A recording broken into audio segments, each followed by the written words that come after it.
Perfect.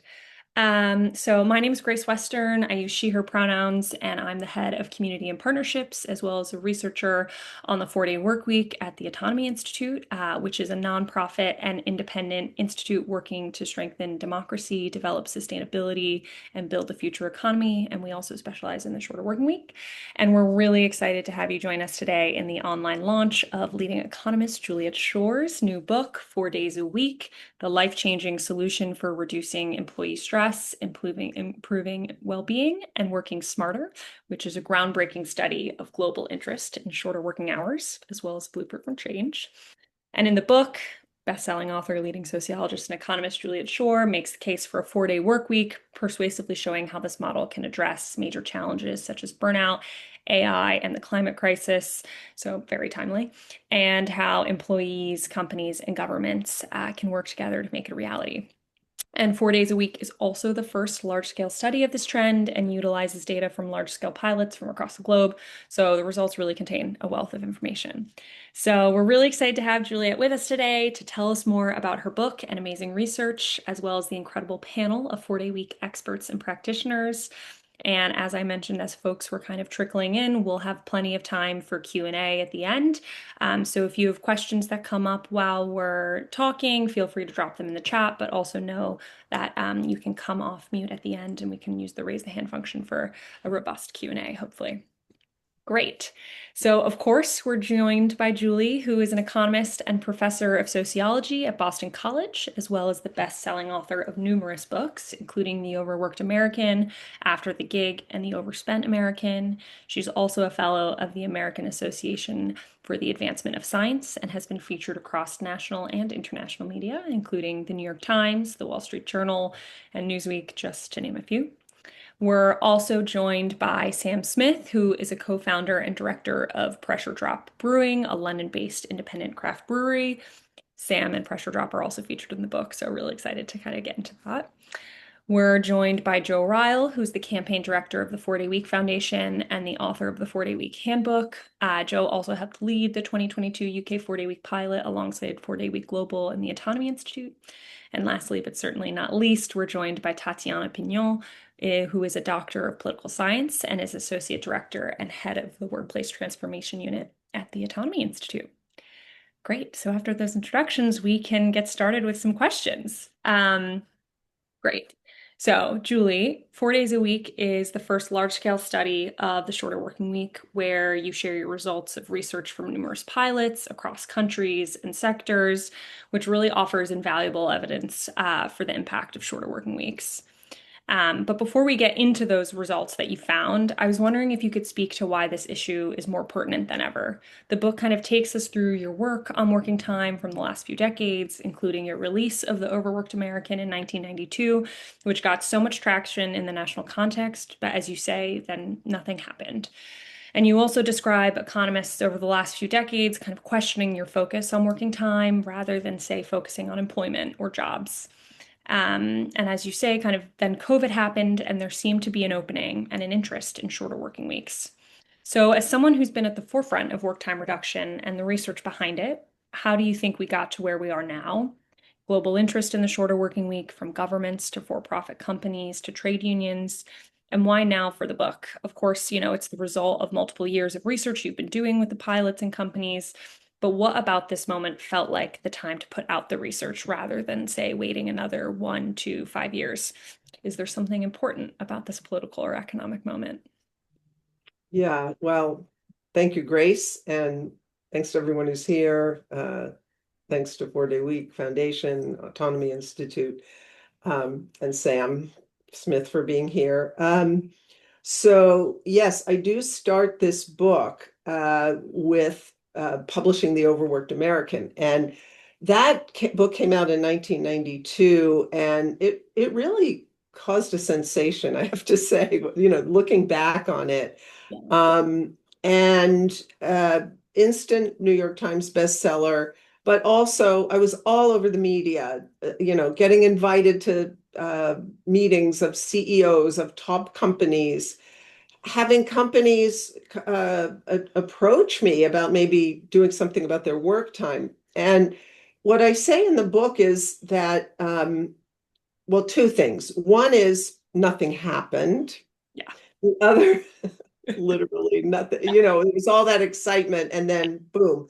Now, the book has been credited with helping to pass the Family and Medical Leave Act. I have no idea if it did.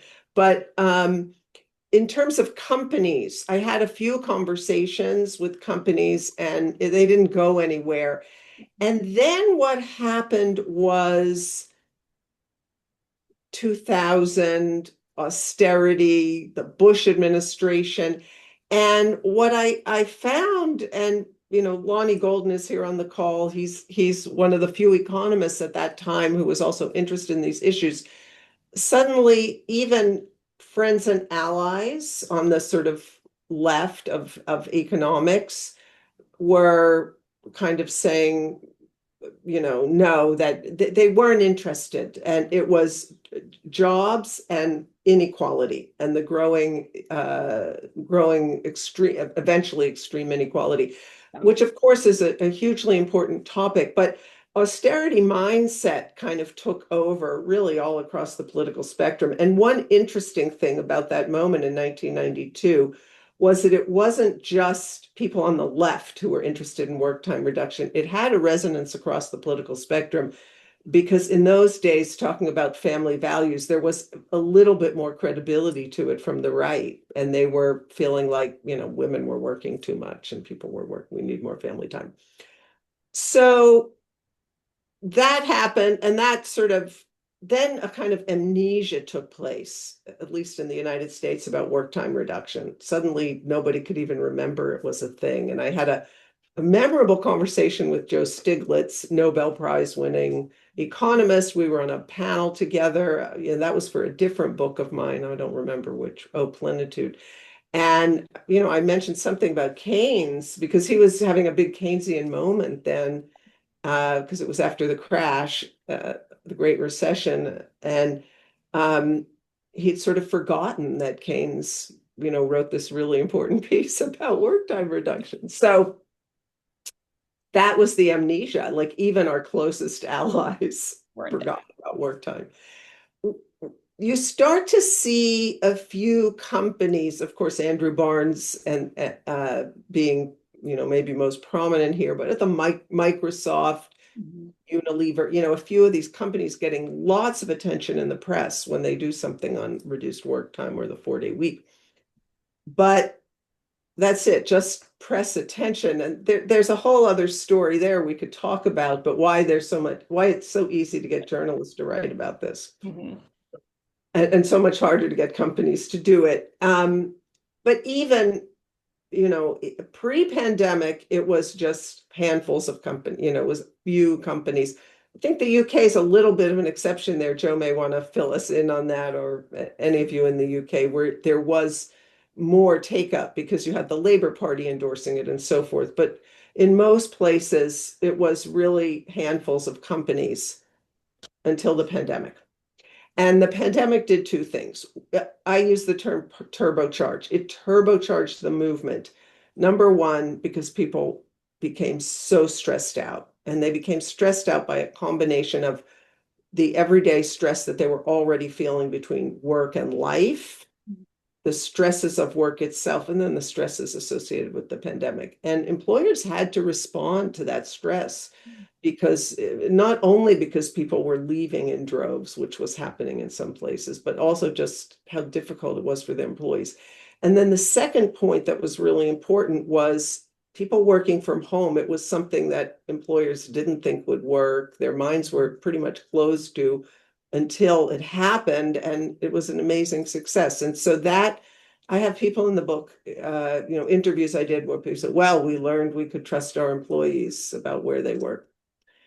And I think the last thing, I'm sorry for going on so long, is after Chat GPT was released, suddenly the future of work and whether or not there's going to be work because of AI comes to really become a very important conversation. And I think it's helped to propel this because anybody who's sort of right thinking and isn't just thinking, oh, we'll just lay off tons of people like Microsoft did not too long ago, just thousands of coders gone. realizes that we can't, as a society, respond by just putting huge numbers, as societies putting huge numbers of people out of work. Yeah. And anyone who's thinking seriously about the future of work has to recognize that work time reduction has historically been absolutely key to why massively disruptive labor-saving technologies haven't led to mass unemployment. Yeah, no, absolutely. Thank you. I know I asked like three questions in there, so you you got it all in one go. I'm really impressed. Thank you. Um, Great. So for folks who haven't read the book yet or are kind of for new to kind of the data set that we're talking about that Juliet's been using, your findings are based on data from 245 organizations and more than 8,700 employees who've been a part of your research. And you have this data from trials in the US, Canada, Ireland, the UK, Australia, New Zealand, and South Africa. So, a global picture in many ways, again, kind of skews to the global north, but, a global picture nonetheless. What findings on the impact of the shorter working week surprised you most, across kind of different global trends, across different sectors, kind of what really stood out to you? Yeah, so just one little asterisk there on the book versus where we're at now, Yeah. because Hmm. the book, I had to put the Evolution. book in like a year ago. Yeah. So now we have 373 companies. Right. There's also Brazil has completed, and the data's in Portugal, Germany. So, Mm. and all these places are getting really similar results. So we have 20 well-being metrics that we're tracking. All of them show significant improvements. Probably the most striking statistic is 70% of people score lower on the burnout scale. Yeah. But it's stress, positive emotions, negative emotions, anxiety, fatigue, exercise, sleep problems, Yeah.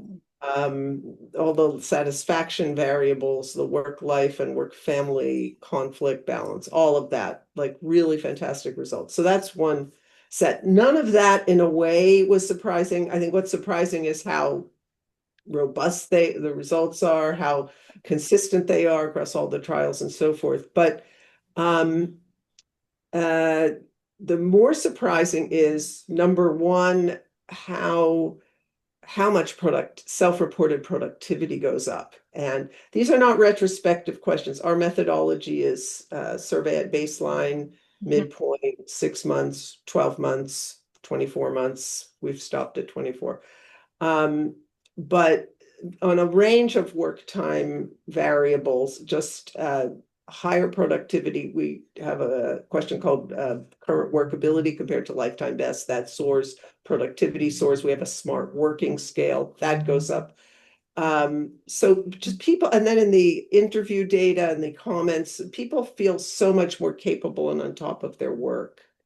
Um, and we have modeling of the well-being findings. And one of the things there's sort of two really important things there. One is, of course, not everybody reduces their working hours by the same amount. Of course. And the more the work time reduction, the more the well-being improvement. And then we had to ask, well, what is it about the work time reduction? Half of it is the things you might think of immediately, like exercise, fatigue, sleep, the behavioral adjustments.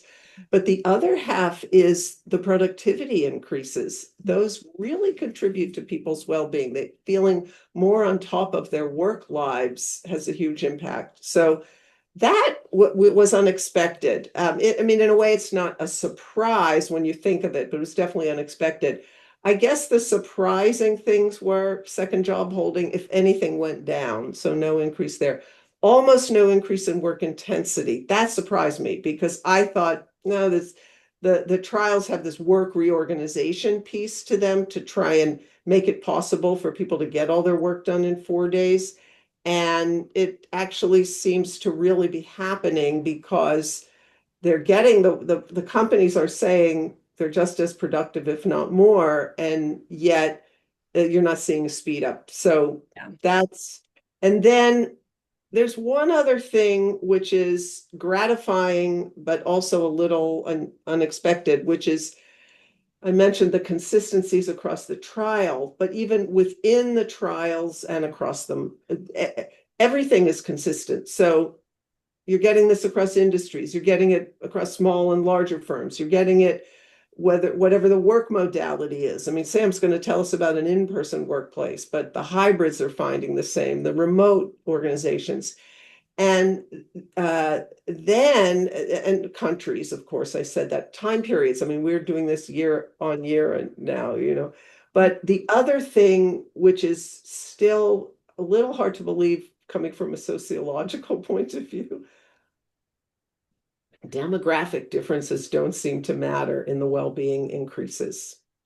Everybody's getting them, and everybody's getting the same amount once you control for everything. So that's almost mind-boggling because it goes against so much of how we think the world works. Yeah. No, when I read that, I was like, I couldn't believe that was the stuff. I was like, I definitely want to ask more about that because I'm surprised.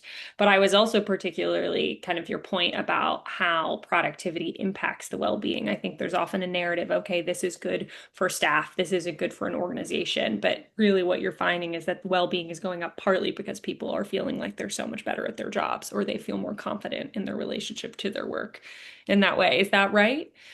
Yeah, and actually, since we are originating here in the UK, I do want to make a point about this because with some of my longtime collaborators and friends and so forth, mostly in the climate and sustainability movements and so forth, many of whom are really interested in work time reduction. I think in the UK, especially, productivity has a little bit of a bad rap. There's a lot of anti-productivity discourse in the UK, and I understand that because a lot of it's been layoffs and speed up and kind of hostile management maneuvering. But there are other ways, and those are often not true productivity increases. They're effort increases that are being forced by management. Where you have, but I think what we're seeing is companies really figuring out how to do things better and smarter, get rid of the time wasting, Mhm. invest more upfront, think more carefully about everything they're doing. I mean, Sam will talk about, what I call process engineering in the book. I mean, that's a real term. I didn't make it up, but um, and so that's really different than just a management speed up with layoffs and which I think a lot of what's happened in the UK context. So it's really important. And actually, I started my career thinking about the difference, studying effort levels Mm. and thinking about the difference between true productivity increases, which would be happening with some given level of effort, and what economists typically and the statistics will call productivity increases, but are really just effort increases. Yeah. So Great. yeah, and I don't think I answered your question. So the question is yes, Yeah. that feeling of being on top of your work rather than feeling overwhelmed by it or overloaded. I mean, some of the things we heard from people like, that fear they can't get through the week, the idea of hump day on Wednesday, the Sunday scaries, people who write in this field talking about kind of the sense of permanent overload that a lot of it's typically talked about with white collar workers and knowledge workers, but just that feeling that it's over, your work is overwhelming, your workload is overwhelming, and getting into a situation where you actually feel on top of it Mm. and like more in control and so forth it's really pretty profound for people, and I think is what we're finding in our modeling is it helps improve their well-being. Yeah. And just not being, as you say, the Sunday scarings, going back to work on Monday with dread and kind of being like, yeah, I'm refreshed, I'm ready. I feel like this is, I mean, you can't even like how much that impacts someone's life. Yeah. Yeah, I mean, and a lot of people talking about looking forward to going back Yeah, exactly. because they were able to recharge on the weekend because Mhm. they had those 3 days. Exactly. They're ready. Yeah, no. And how different that is from just a 2-day weekend. Great. Yeah. I am going to pin Sam to the chat. There we are, because I'm gonna highlight Sam while we've been talking about you. But I guess Julie, right before we turn to Sam, why did you choose to highlight Pressure Drop Brewery and Sam Smith, who joins us here today in the book? What really stood out there? Well, okay. First of all, there was a practical thing. Like I was looking for a manufacturing company. We don't have a lot of them, and we do have them. So that was one thing. I'd seen some of the interview material that the Cambridge group, who worked with us on the trial, the UK trial, had done. But I think more important was I'd read an interview with Sam, and you'll see in a minute. I mean, it's just a really captivating, fascinating person with a point of view that's very different than what you hear in the dominant management discourse. And I would say I interviewed a lot of CEOs, founders, HR heads, people who were leading the trials at these companies, and they're great. They, pretty much almost all of them they're humane employers. They care about the well-being of their employees and so forth. But they almost all came from a kind of management discourse and point of view. And Sam is the exception, which is that he didn't see work time reduction as something instrumental. It wasn't a way to get his Yeah. what he wanted achieved. It really, unlike any of the other people in the book, he believes in it as a human right, and really just so important. So that's why. Great. I mean, that's wonderful. Um, Sam, can you welcome. Thank you for being here. We're really That's quite an introduction. Thank you, Julie. I'll try and live up to it. No, I'm sure you will. I have no doubt. Um, so can you tell us more about what Pressure Drop does? And as the person who kind of helped spearhead the shorter working week at Pressure Drop, can you tell us Mhm. what compelled you to bring it to the organization and the impact you've seen? Obviously Julie's just kind of given you glowing introduction. Right, yeah. Well, we're a small independent brewery in London. We have 10 full-time employees. We have some bar staff at the weekend in addition to that. And we've developed over the past sort of decade, a little bit more than a decade. But we kind of have, I'd say we have moderate ambitions in terms of, a lot of our peers want to grow endlessly, which is kind of the normal model for a company, and want to take over the world. And some of them will succeed at doing that and some of them won't. And we're more of a kind of, we want to reach a steady state, but we wanted to keep developing and innovating. And in our section of the beer industry, innovation is very important. We're producing new beers all the time.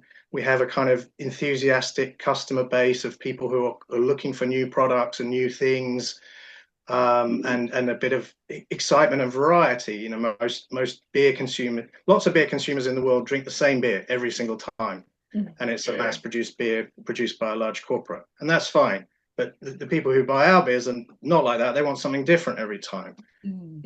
So that's kind of a bit of background of the kind of company that we are. Where this came from for us, just echoing what Julie said about COVID and the impact of that.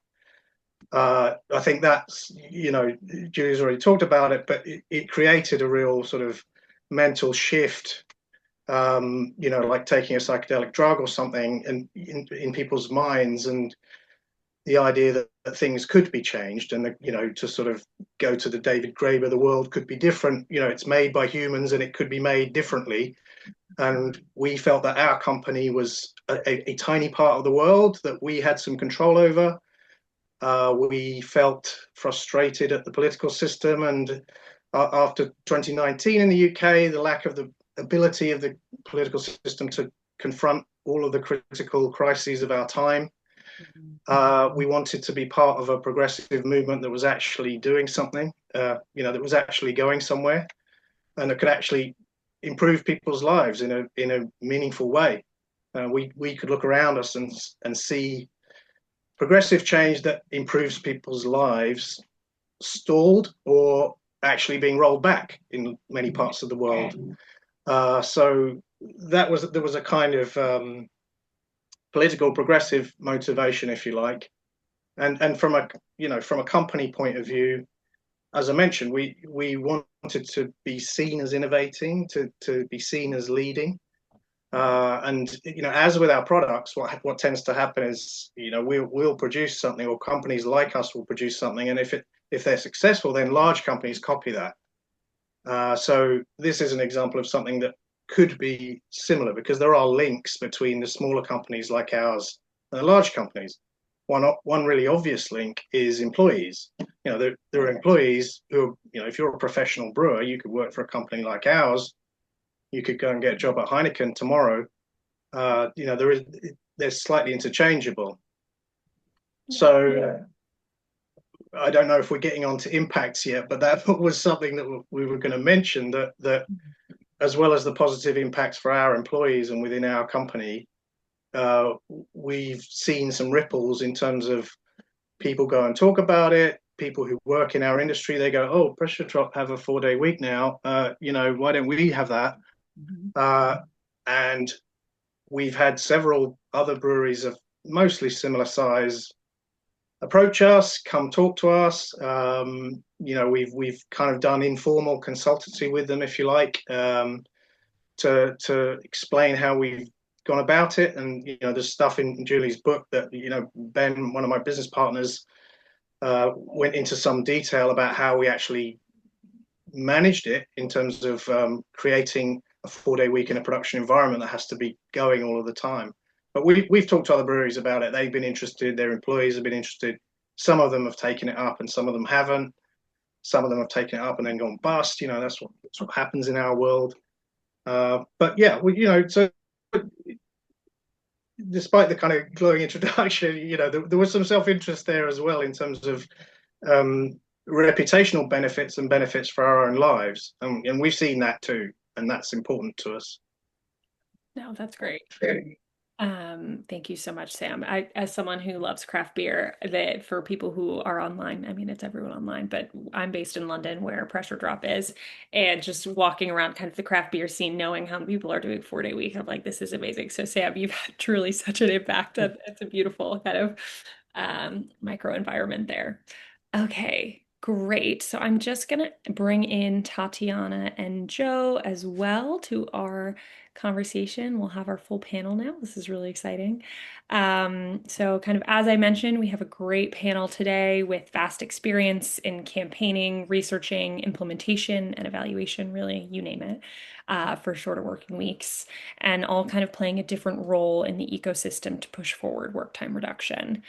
So I'd love to hear from all of you on how you see kind of Julie's research findings and her framing about the shorter working week in today's political, economic, environmental context, and also in kind of in the reflection of the historical context as well. How does this fit into the push towards the shorter working week? And how will that kind of support the work you do around the shorter working week and what work you think needs to be done? So really easy question to kind of kick us off. I will. Tatiana, do you want to jump in? Sure, yes. Thanks, Grace, and thanks, everyone. It's such a pleasure to be able to discuss those results with you today. I think really this book will be a landmark publication. It's really amazing that you've been able to do all of this research, and it's giving us an incredible evidence base as well to take the debate forward. So thank you very much to you, Julie, and to all your team as well as Sam and all the other participants, and Joe for organizing one of the most successful pilots. So yeah, really great work all around. I think in terms of how the findings of the book inform the work that we do and the work that still needs to be done, obviously the key takeaway from my perspective is obviously, and this has been mentioned, is just the scale of the research, the sample size, and the consistency of the findings.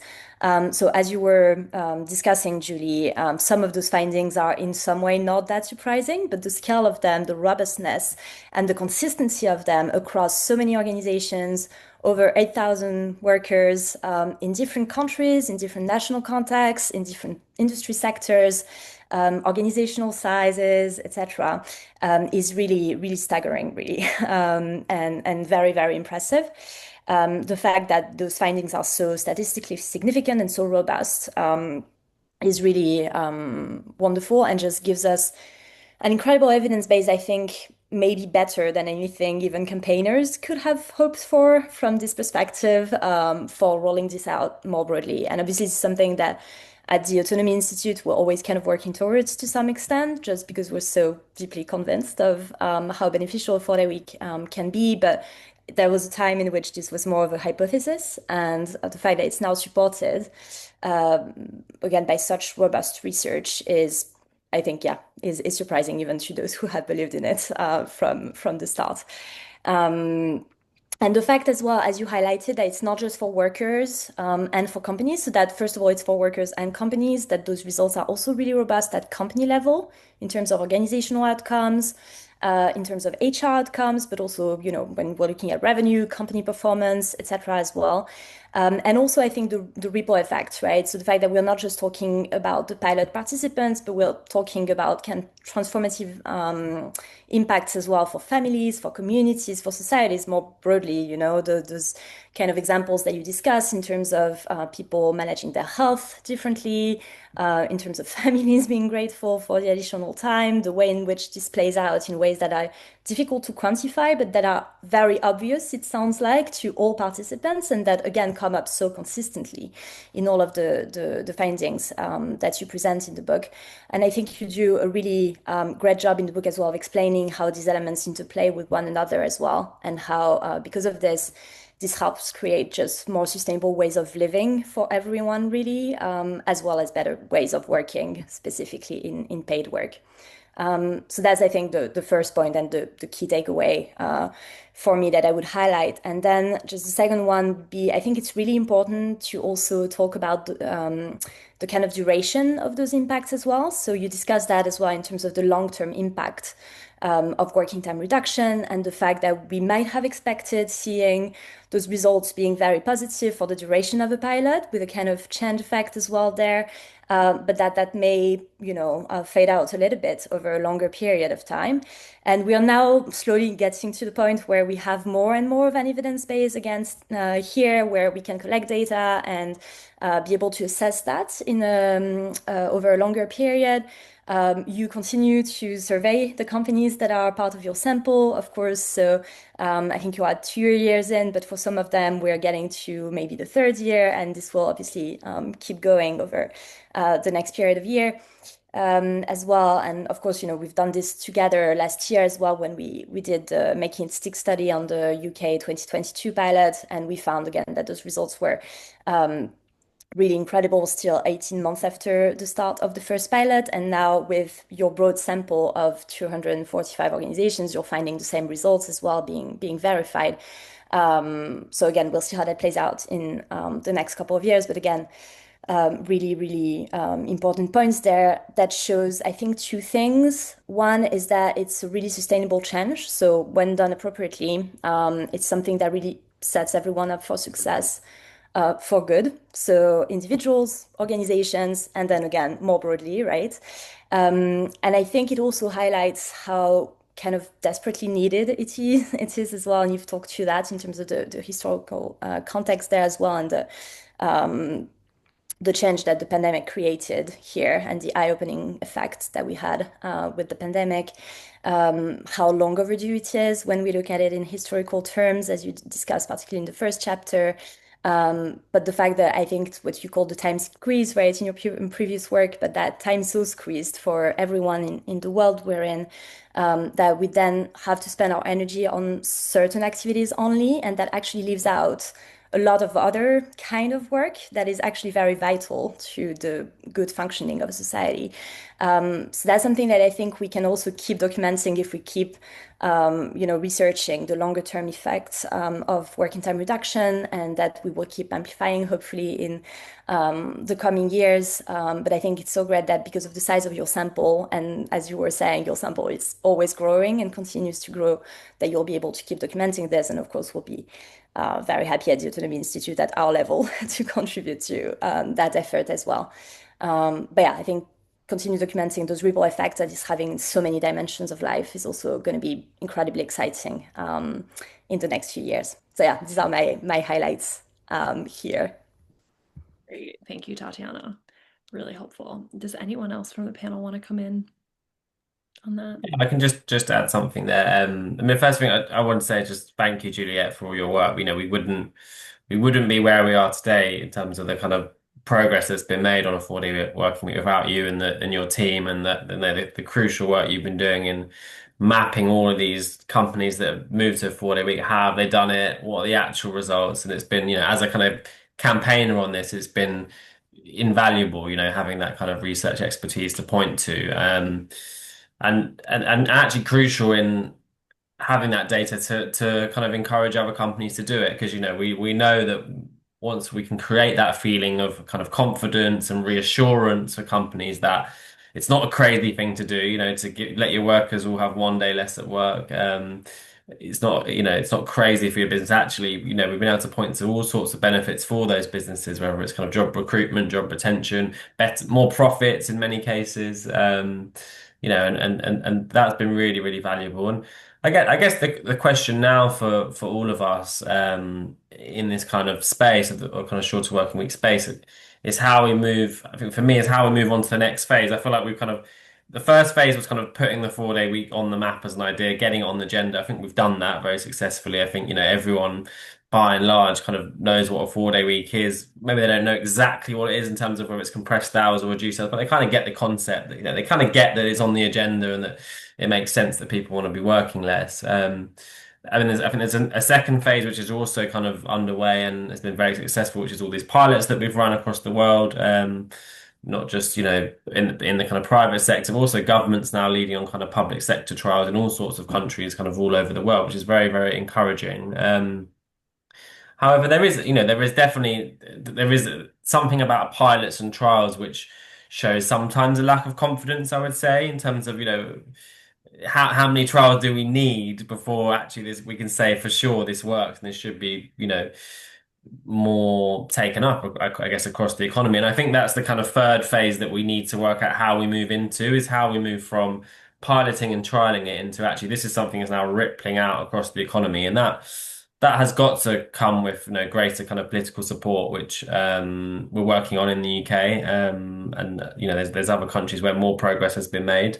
And I think that probably is the question now for all of us to think about is how do we move into that next phase, really? Because you know, we know it's been 100 years since we had the 5-day week. We know we've got all the arguments. We know it's the time has come for a 4-day working week. How do we really drive this through now? Spoken like a true campaigner, Joe. I love it. Great. Yeah, thank you both for that. Sam, did you want to jump in at all, or you feel? Yeah, I just was going to comment on what Joe just said, Yeah. just about the next phase, because it's something that I was going to mention and didn't in my little section. But recruitment, I think it's not the final stage, but you know, while it's not the norm, and that's one of the internal benefits that we've had is retention and recruitment. And you know, I think that it's not something you're going to sell the book with, but the strength of Julie's book is the data that sort of underpins it. But yeah, I think that phase can, I don't know what the plan is for that, but while the 4-day week is not the norm, you have a massive advantage in terms of retention and recruitment of staff and of quality staff as well. So that, you know, if I was in charge of it, that's what I would be pushing to companies rather than, you know, trial into the next phase, which won't be, because obviously if it becomes the norm, then that advantage disappears. But there's an opportunity for companies and institutions now to take advantage of the fact that not everybody's doing it. And that's my comment on that.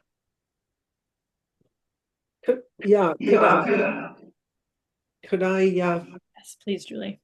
Yeah, it's such a great question. I think, I mean, I totally agree with you, and yet there are some features of the pilots that I think mean that they're limited. They had their limitations in certain ways that raise questions for the ability, say, to just pass a law and have every company have the same kinds of results. Okay, one is the obvious one. We've all heard it a million times. Companies are self-selecting into these. So, I mean, we do have control companies who don't do it, and you get different results with them. So that's great, although not, you know, I think we have control companies in a number of the trials, and control companies get no benefits compared to the treatment companies 4-day week. So we know the results are real in that way, but they only speak to companies who have an interest in the 4-day week. I think if we look back to how we got the 5-day week, and that's how I opened the last chapter of the book, a key thing was a really big, prominent employer moving, and we haven't had that yet.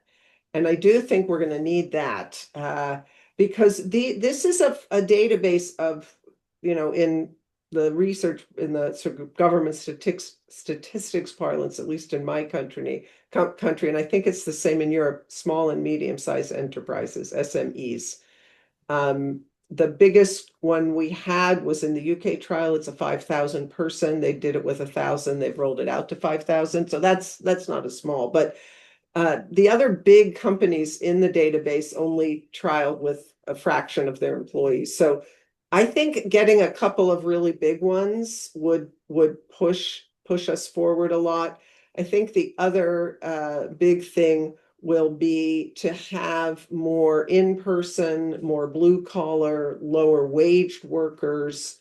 This is not a desperate group of employees in terms of like their wages being too low for them to have a decent standard of living. And in the US, we have lots of people who are in that category. I know fewer in Europe, but so I would like to see, I see Joan Sanchez is on the call. What the Spanish did, which is so interesting, is with their original pilot, their national pilot, the government committed to subsidizing wages over the 3 years of the pilot, a declining fraction. We need pilots that do that because I think that's how we're going to get a wider range of companies, more blue collar and more low wage companies. I mean, I'm sure all of you have been asked, as I have many times, is this just going to be something for more privileged workers? And I know that nobody in this event wants that to happen. So and I think also government trials that are, have good controls with them and give some incentives for the less well-represented kinds of companies could really help. Yeah, no, absolutely. This also is the perfect segue into our next question, which is how do we convince economists, governments, politicians into shorter working weeks or work time reduction? Kind of as that is the next, you think that might be the next stage, Joe, you're talking about new phases. How do we make those arguments, and what does that work look like to get us to a place where we either have seen government legislation, we're seeing more public sector trials, or we see a very, very large multinational corporation or a very large company trialing? What kind of either findings from this research or kind of other key points do you think that this movement needs to bring that forward? And I'd love to hear from all of you, or whoever wants to highlight certain things. Sam, did you come off mute? Yeah, I can go first if you Yeah. like. Well, I suppose I'm not trying to knock the kind of political approach, but as someone who's personally quite cynical about politicians in general, I think that the change has to come from people from below, and we've tried to sort of play our part in that. But my personal belief is that, with some honorable exceptions, politicians generally have to be forced into making progressive change. They don't do it of their own accord, and so. Workers, and this applies to lower income workers as well. There has to be growth in those movements, and there has to be a kind of pressure that builds like a snowball, or whatever other metaphor we can think of.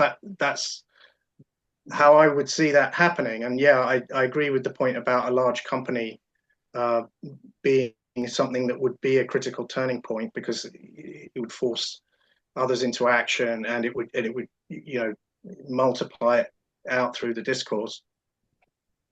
But yeah, I think bottom up has to be a large part of that. Worker-led. Yeah, I mean, I think I just to kind of quickly just agree with Sam there mainly. I mean, I don't want to criticize the government too much, but they are pretty useless. And I don't want to spend. I think it would be a waste of time spending years and years putting in loads of time and energy to try and get them towards some kind of small commitment that might move us on the way.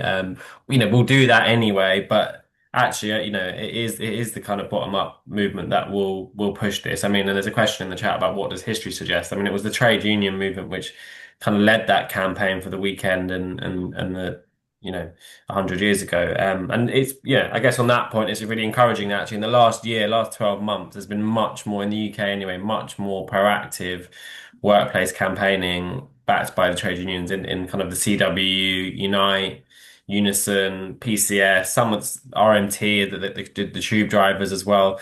There's much more proactive push for this, and I think that's going to help. That's going to really help drive things. Yeah. Absolutely. Yeah, Tatiana. Yeah, sorry, I was just jumping in, but did you have something you wanted to add? No, no, no, no. Yeah, no, I completely agree with everything that's been said here. I think there are a couple of arguments as well. So in the work that we do, obviously at Autonomy as well, we try particularly to recruit employers, or we have employers coming our way in lots of cases, or trade unions, to learn more about the shorter working week. And so this is always a question that we have in terms of how do we then convince them. We see different arguments playing out differently with different kinds of people as well. But the thing that's great as well, and that I think the book does a really great job of showing, is that none of these arguments are mutually exclusive. So the 4-day week is kind of a win-win from kind of all aspects in this way. If you're trying to, improve productivity, that will actually also help people's life satisfaction. If you're trying to do this for well-being, you will see positive impacts in terms of your company results, etc. So there's a way in which all those arguments, of course, play into one another, but I think the framing that you use in the book, Julie, here, and some of the elements that we've discussed here is really important in terms of also taking stock of the change of our societies and really asking how do we build a world of work that is sustainable in those new parameters that we're in. So whether that's the environmental crisis, obviously, whether that's AI and automation, but also, our societies have changed to some extent. How do we address systemic inequalities that are intolerable, really, in the way that we currently tend to live in most societies? And here, I think some of the elements that are discussed in the book and that are documented are that a 4-day week is a really great way to also make paid work, access to paid work and to full-time paid work, so therefore to full income and to financial security, make that accessible for everyone. And not just for those who can afford to do that because they have the time and the space to be able to devote most of their waking life to an employer. And the fact that all of our welfare, or most of our welfare, our ability to really just survive and organize our lives is dependent on that, makes that a really, really crucial question, especially at a time where we see social safety nets coming under attack in a lot more ways maybe than they did in the last few decades as well. So I think here in terms of, we've talked about care work, and I think you have this figure in the book, right, which I checked and is similar in my country of origin, France, for example. You have that for the US, but the fact that parents of children under 18 actually clock in 70 hours of work per week, not 40, right? If you actually add in unpaid work, this is vital work. This is work that we cannot afford not to do as a society, right? So there is a way in which we need to recognize that, take stock of that, and make that possible in the way that we set work up. For everyone, this plays into gender inequalities, as we know, in a lot of ways. It's also about making then again, paid work and full income accessible to people who have long-term sickness, who have disabilities, who may have more intense care needs, or have more intense care needs around them in terms of their loved ones. Also being able to shoulder life events, how do you deal with an unexpected a loss or a disease or something like that without having to take time off work, which is then one of the main ways in which people fall into poverty. And I'm being a little bit dramatic here talking about this, but I do think this is a really essential element, which is how do we make that possible to do life while working, essentially, for everyone and not just for the privileged few. So that's one thing. And then the fact that, this is also creating environments that actually enable us to be productive as a society as well. So then enable us to also take on those challenges regarding climate change, in particular, but also AI. For example, because we will be able to be productive and work collectively, to actually have all of those activities that will enable us to respond to that. So yeah, just a couple of thoughts, but I think in terms of thinking particularly of how to bring trade unions, and as you were saying, Joe, this has, I think, taken off a little bit in recent years in Europe and elsewhere. But trade unions and employers as well. These might be some of the points that I would highlight for employers, for sure. I think my key takeaway is this element of productivity and well-being coming together, which also shows that, if you believe in what you're doing, which it turns out most people do, or care about in some way, then of course, being productive at work is also one of the things that will sustain your happiness in life more generally. So I think that's, a really striking one as well to keep hammering. I'll definitely be using it in the conversations with employers. Great. Thanks, Tatiana. Julie, I don't know if you wanted to speak maybe quickly, or we can head to the next question, particularly on your work with other economists or kind of other government officials. Kind of, I know that you had that moment in the 90s, and you also spoke about Bill Clinton's presidential campaign like grabbed on, and then, obviously nothing came of it. And, Bernie Sanders has kind of tried to reintroduce it, and there's been some momentum in the sense that it is being introduced, but a lack thereof in the sense that it's not maybe moving in a way. I mean, that's also just a symptom of the US government in many ways.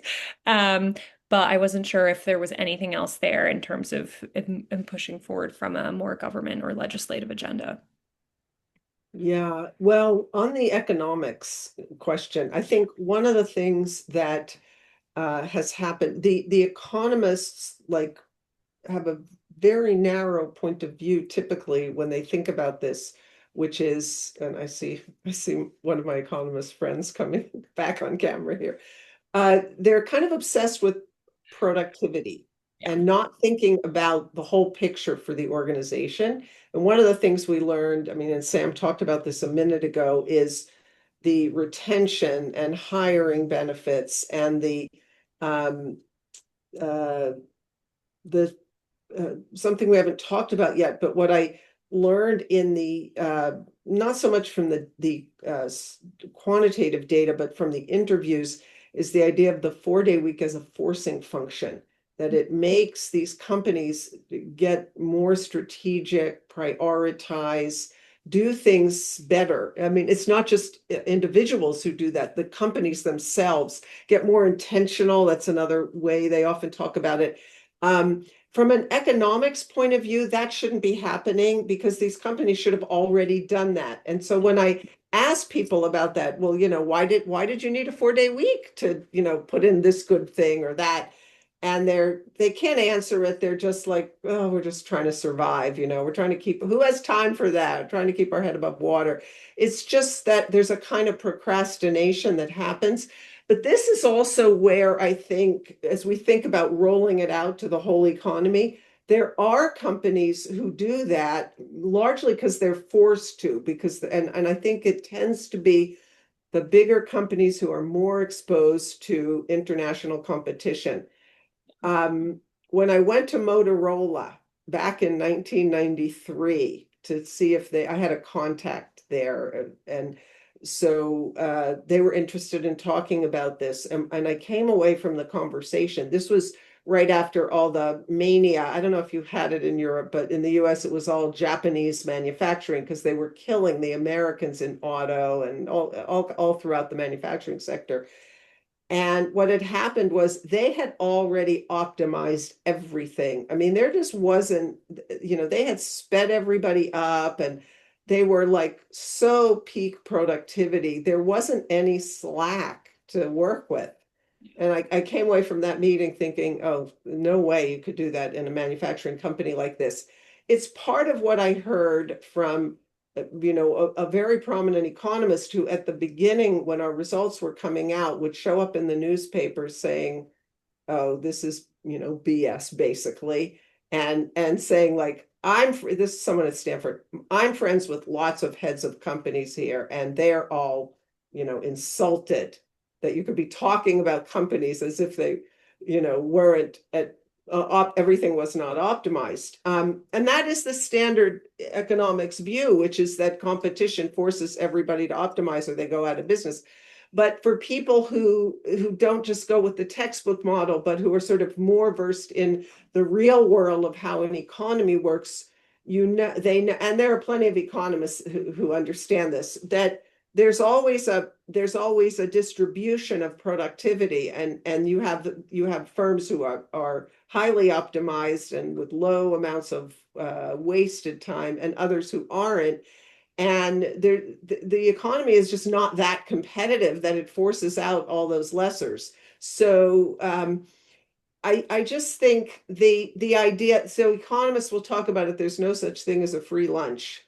And in the book, I use it like there's an old joke in economics, two economists walking down the street, and one of them sees a $20 bill on the floor and says to the other one, oh, look, there's a $20 bill. And the other one says, no, that couldn't possibly be. Someone would have already picked it up. Mm-hmm. And that's their view. Yeah. And what the 4-day week is doing is finding $20 bills. Actually, they're bigger bills, but so partly it's a problem of this sort of too simplistic economic model. But Sam's point is really important, because as it spreads, that competitive advantage goes away. And then it does really get down more to, is the time saving there? And that's where you absolutely have to have the government legislating to force those laggards up. Mm-hmm. And if they can't do it, then they shouldn't be in business, because they're not moving along with the improvements that everyone else in the economy is figuring out. I love that perspective. Gotta get up there. Okay, I just think we're gonna do one more question before we head to the Q&A, and we're at the point of a book launch where I read a really, really quick part of your book to you, Julie, and ask you for your take on it. But I think this is, we've been kind of skirting around and addressing this to a bit, but, understanding work time reduction in relation to the climate crisis and also the poly crisis we're facing. And Julie, you write, we know that work time reduction won't solve the poly crisis, but that you're committed to the 4-day week because it's a solution at the scale of the poly crisis and addresses so many of the problems we face. One reason is that it's a 360-degree reform, meaning it touches everyone.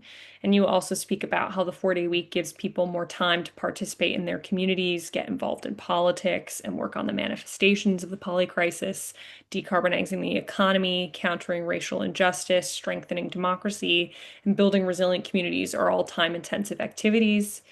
And you write that it can be a first step in a longer process of translating productivity growth into free time rather than just using it to produce more and more. It can jumpstart an important and ongoing contribution to stabilizing the climate, and that we need to slow down and focus on what really matters, which is thriving and surviving. I think this is so important. And I think that kind of what we've already been speaking about, but often people hear about a shorter working week and they think it's just privileged workers gaining more, the same way someone might react to a workplace offering a fitness benefit or an on-site yoga class.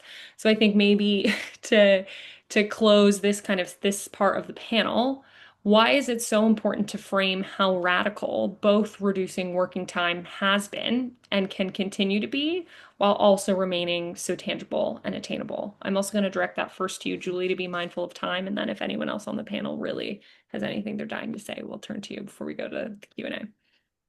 Yeah, I do think it's really important.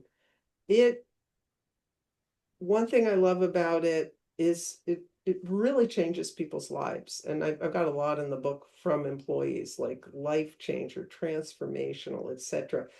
You noted that 360 point. It's 360 also because everything we do takes place in time. And therefore, a big change in our time budgets can affect everything. And it's not just about work, right? It's about everything. Um, yeah, and in my notes here, Grace did send this question earlier. I say enough with mindfulness. So that's the other thing. We know those wellness programs don't work. And people are really desperate for, we need something big because the scale of the problem is big.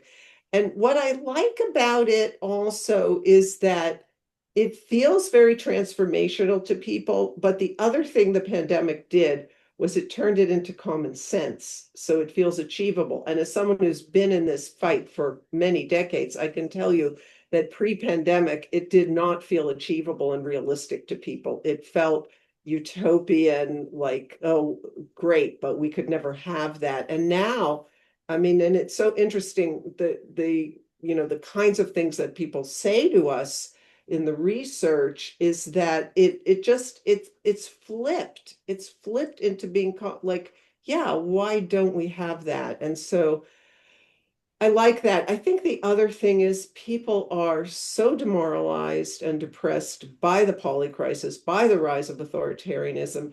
It just feels hopeful to people. It feels like it's solving a problem and it's hopeful. And I just think people really need that. Absolutely. It's great. Did anyone else from the panel want to jump in? I think Julie kind of captured that nicely, but if anyone's dying before we turn over to Q&A. Okay, great. We'll leave it there. Perfect. So we will open up the floor to Q&A now. So folks are welcome to come on camera or raise their hand or drop questions in the chat. I know a few have been dropped in the chat already. So I'll start with one now from Lisette, but then if anyone decides to do kind of the raise your hand function on Zoom or come off camera, we can turn to you next so we can move back and forth between that. Great. So Lisette asked, given the growing number of people working as a freelancer, what are your thoughts about the possibilities of rolling out the idea of a 4-day work week for self-employed people? Let's see if anyone wants to jump in on that. Joe?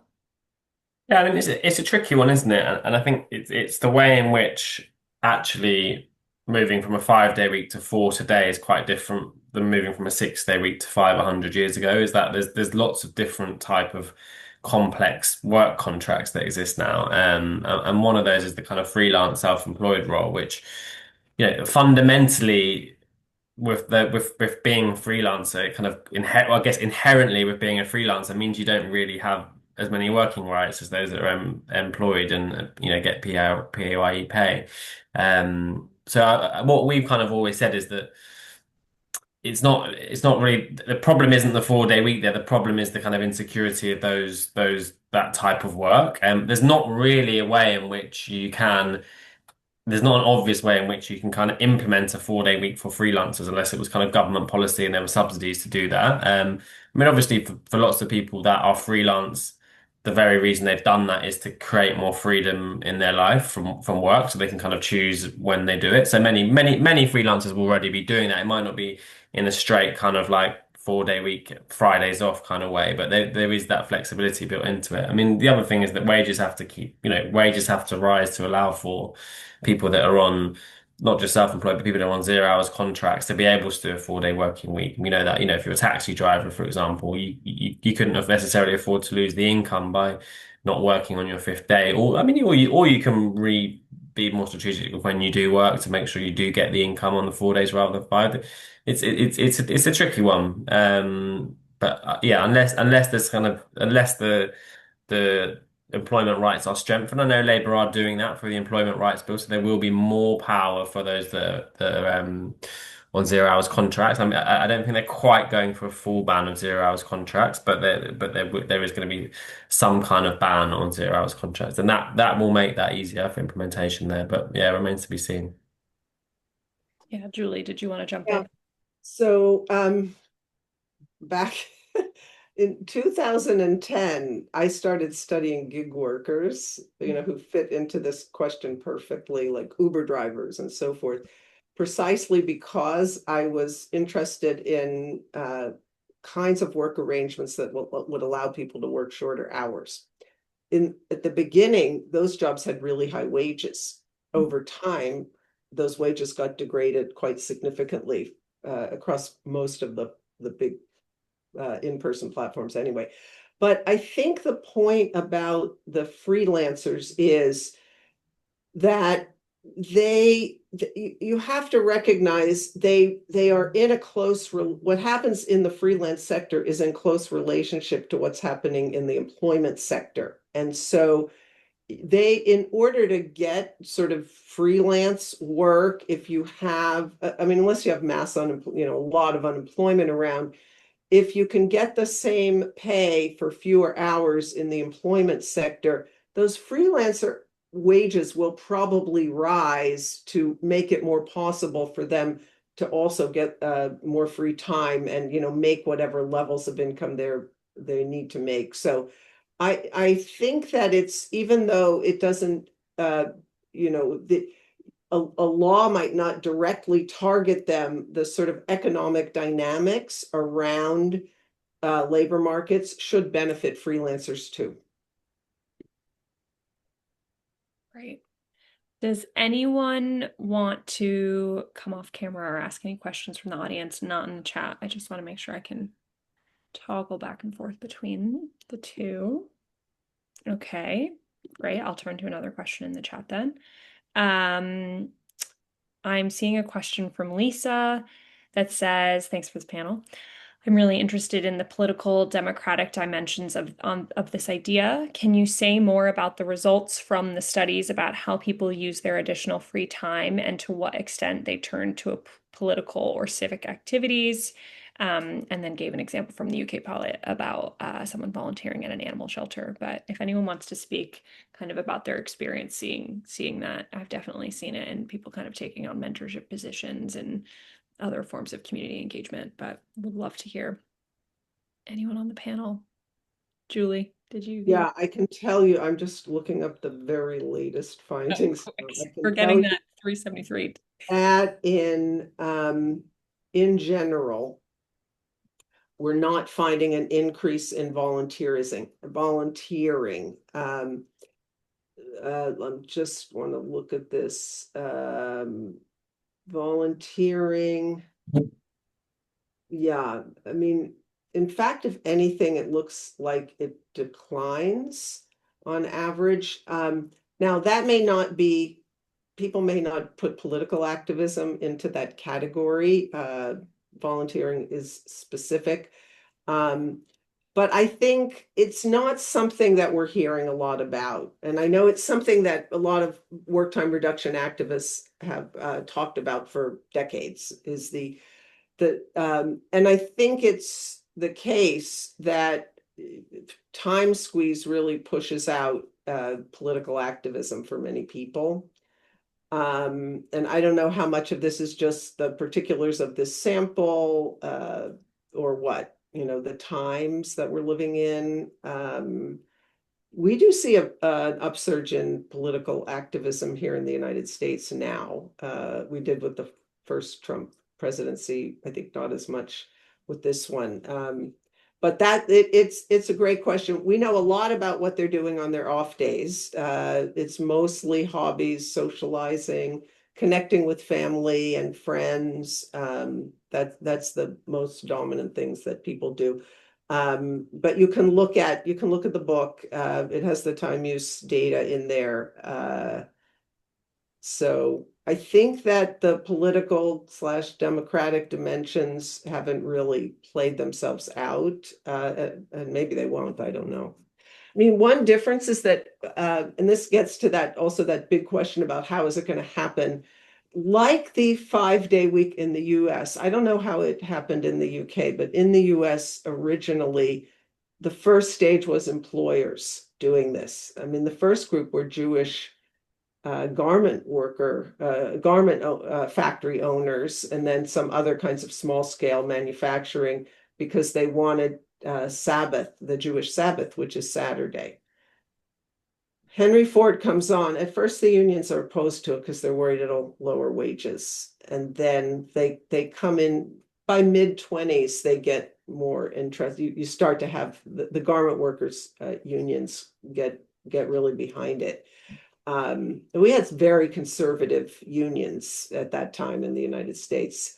And then with the depression, I mean, our depression came after the UK. You guys were in depression in the 20s, but then it's a whole different ball game, and unions get very involved.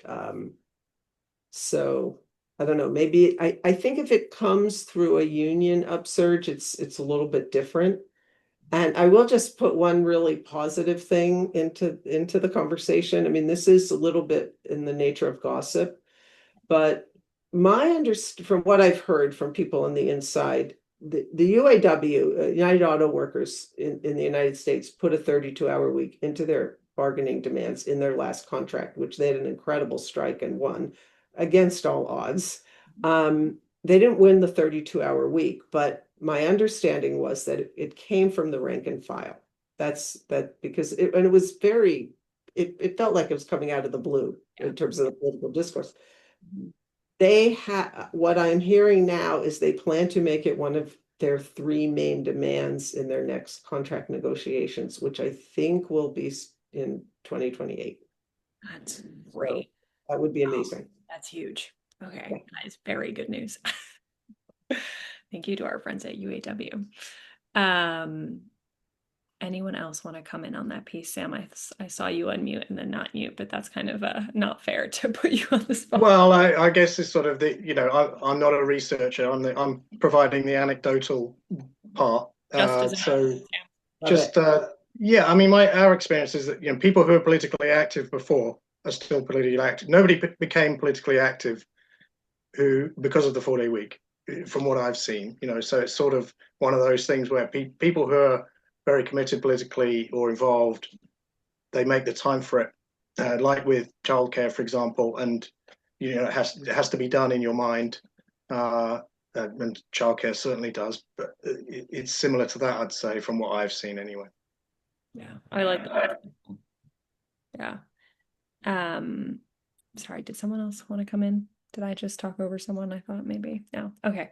Yeah, no, I like that example of you're able to spend more time on something you already kind of were passionate about, like kind of in the comparison. Yeah, you don't take it up, as a hobby, a new hobby.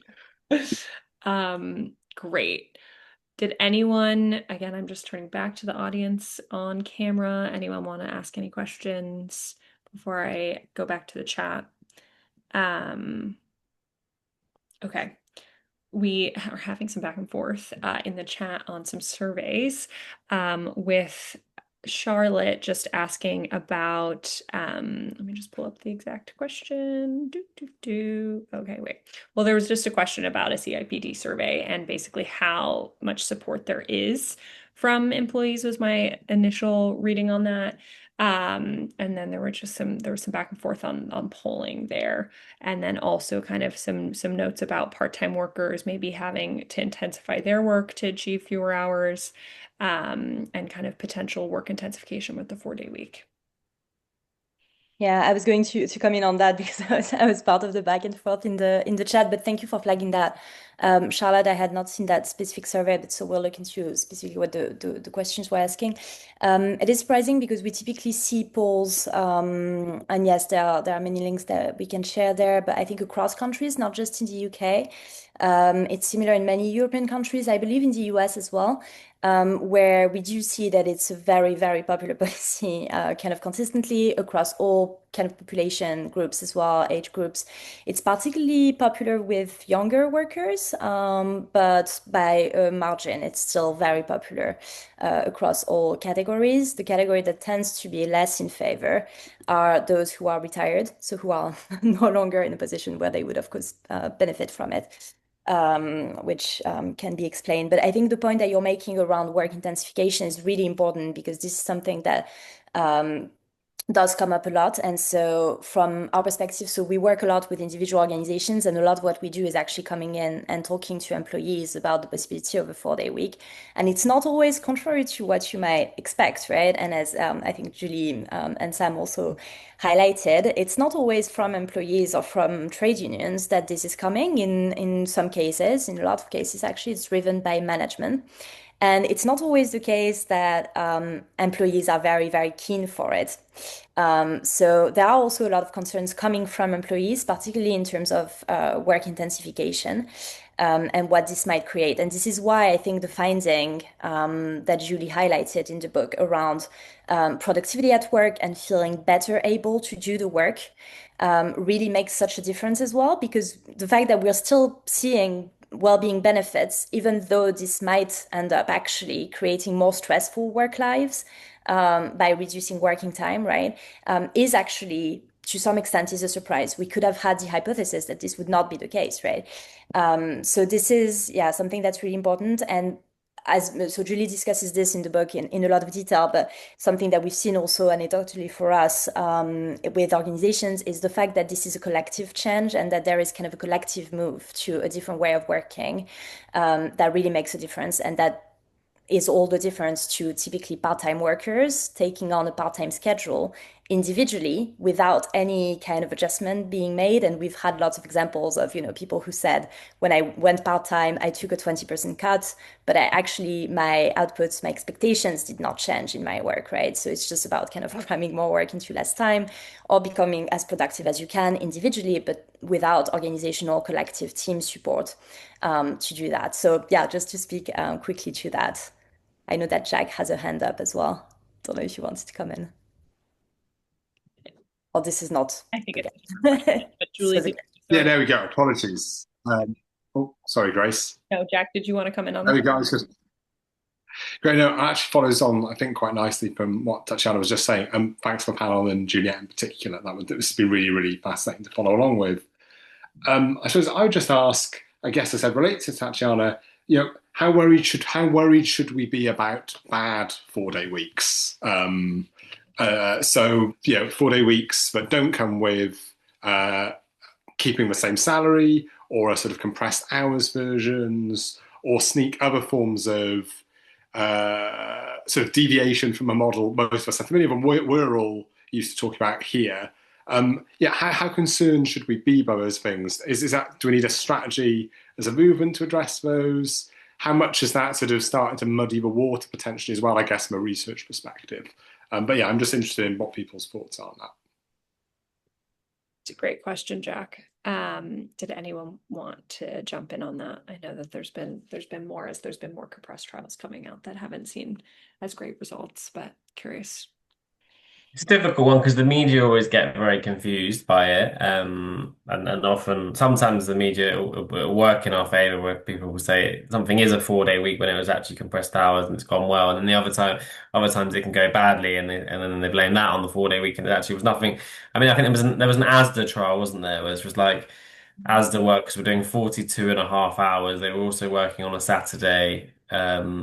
But they had a 4-day week. It was just like, I think they'd 42.5 hours over 4 days, so like 12-hour days, and they were also had to do a Saturday every other Saturday or something. It was just not a 4-day week at all. And then obviously the headlines were 4-day week flop as the which is, I think partly the answer is which we did in that case, was point out to the journalist that wasn't a 4-day week and try and explain to the editors on the kind of business desk.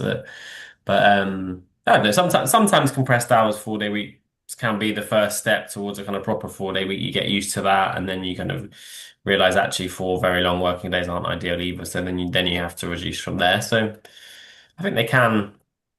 It's one to watch out for in terms of the way the media frame it, but I think sometimes actually can be useful as a kind of first step, opening the door to a kind of true 4-day week as well. Great. Thank you, Joe. Yeah. Thank you for also educating some of the business desk and some of these media organizations. Great. Julie, did you want to jump in on that, or did that kind of answer some of your? Yeah, no, I was just going to say, I mean, I get irate people thinking when I'm talking about this, and I'm always very clear to say this is a 32-hour week, because I had a four-day schedule. Of course, it was a compressed work week, and it was horrible, the worst thing that ever happened to me. And Charlotte put that question in the chat about the part-timers and not wanting the same pay for fewer hours. And I wonder if it just didn't, the question couldn't penetrate with them, because it in some of these contexts it doesn't feel even like viable. So I mean, one important thing that we're seeing in many of these companies is if you're a 4-day week person already on an 80% salary, what happens is you get a salary increase to 100% when the company goes to 4 days. And yeah. It's a good option. Yeah. And that's something we've seen too, which is it's not always clear what a 4-day week or a shorter working week is. People get confused. They're like, will I lose my salary? Will that change? Or will I just have to do all my hours in a different schedule? And that can also skew how people respond to some of that survey data as well. Something we've seen when we begin interacting with workforces. Okay, I think we have time for one last question, which is great. Great engagement from the audience. Lisa asked one more. I'd be curious to know about the aspect of solidarity concerning people changing from a 5-day week to a 40 week, i.e., do people spend more off time with their colleagues? Do people experience changes in relationships with family, friends who are not working for a company that shifted to a 40 week? Oh, that's an interesting question. I have an anecdote that I'm just going to share really quickly, where from an organization we've been working with that has roughly about 500 people, and they've just moved. And I was interviewing a certain team basically on the impact that they found. And they said that they just, as a team now, go get lunch together on their off days. It's just like chat, but they're still, they're not working, but they're like, we've just decided we're just going to be together and just, have a great time on our weekend. So I thought that was it's a nice little anecdote. You don't always expect people to just say, I want to hang out with my coworkers outside of work with my free time. So, but anyways, I'll open it up to anyone else who wants to share. We don't ask about that specifically, but we do look at workplace sociability, because it's one of the things people worry about. I mean, I think the work from home had a much bigger impact. We're not seeing any decline in levels of sociability at work when people go from 5 to 4. So that's pretty cool. Yeah. When I read that, I was like, I think that's a big piece, because that's one of the first things I feel like organizations and management ask. Okay, great. Anything else? I think that we have hit some great questions. So I'm also going to drop the link to Juliet's book into the chat if anyone is so inspired. Also, Julie, I see it in the corner of your screen as well. I was like, nice placement in the back on your bookshelf there. We'll have it very proudly. Yeah, but thank you so much, Julie, for being here and for talking about your new book. It's really so exciting. And thank you to the wonderful panel, Sam, Tatiana, and Joe. It was so great to have all of your expertise and knowledge with us. And I also want to say thank you to Jack, who is managing a lot of the technology on the back end.